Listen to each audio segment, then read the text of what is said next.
Lesson 1. Models of the Solar System. Our learning objectives today are to be able to describe the ways we look at the planets and to be able to compare different models of the solar system. This is our level 6 learning objective. Okay, the solar system consists of the planets orbiting around the Sun. Solar being Sun. The Sun is at the centre of the solar system, followed by Mercury, Venus, Earth and Mars. These are rock-based planets. There is then an asteroid belt, an asteroid being a chunk of rock held in orbit by gravity, followed by Jupiter, Saturn, Uranus and Neptune. These are known as the gas giants, huge balls of gas held together under their own gravity. Pluto, another rock-based planet, is outside of Neptune.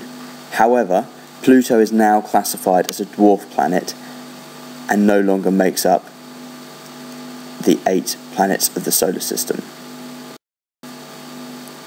How has the solar system been observed? For thousands of years, people would have stared up at the sky and seen the clouds moving and the stars rotating above their heads.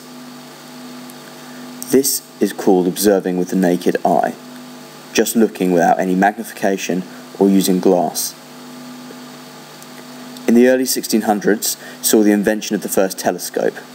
This allowed people to look 40 times further and for the first time could see craters on the moon, could see the asteroid belts.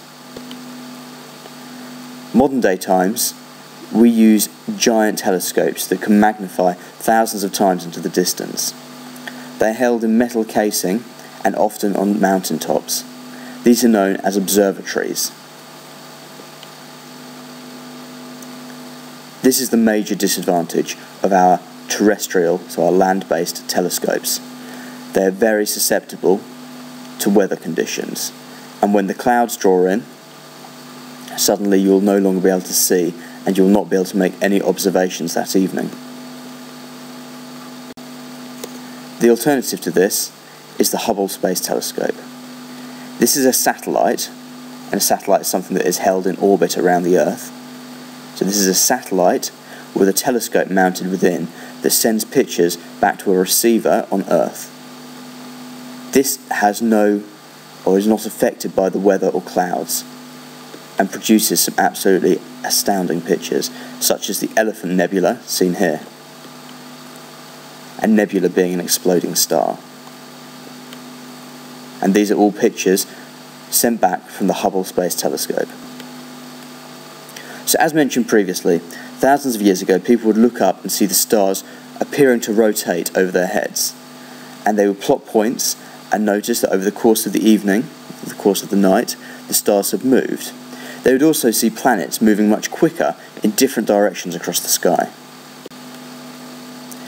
So Ptolemy, a Greek philosopher and observer, came up with this theory. His theory was that everything is moving, and it is moving around the Earth. This is known as the geocentric model of the solar system. The Earth being at the centre, the Moon moving around the Earth, which it does do, followed by Venus, Mercury, Mars, the Sun, Saturn and Jupiter. For around 1500 years, this was the believed, or the best thought of, model of the solar system, until a Polish astronomer, Nicholas Copernicus, as pictured here, came up with an alternative that fitted the mathematical models much better. This is known as the heliocentric, helio being sun, sun-centered model of the solar system, which everything moves around the sun. This is now shown to be incorrect.